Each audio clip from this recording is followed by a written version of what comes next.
Tomorrow, state lawmakers will be back in Olympia for the start of the 60-day legislative session. They're returning after an exhausting 193-day session last year. KXLY4's Caroline Flynn working for you tonight. Caroline, a lot of the issues were still on the table from July, and it sounds like they'll just pick up where they left off, huh?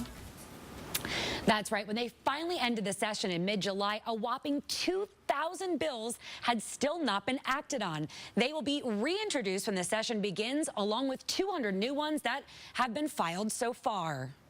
It isn't out with the old and in with the new when lawmakers reconvene Monday. Spokane Representative Marcus Riccelli says we've got to start where we left off. I think first and foremost, we need to pass a capital budget with which funds our schools. When the session wrapped in July, lawmakers thought they had this covered.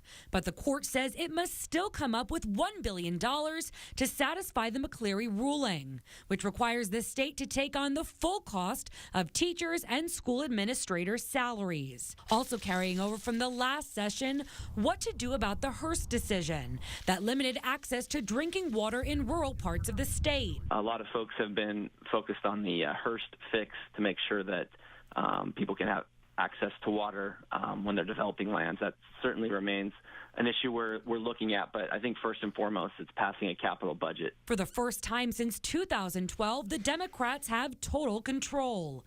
In a press conference with Governor Inslee Friday, they say their focus is on a package of bills that aim to increase democracy in the state of Washington. In our last presidential election, there were 1 million Washingtonians who could have voted, but were not registered to vote.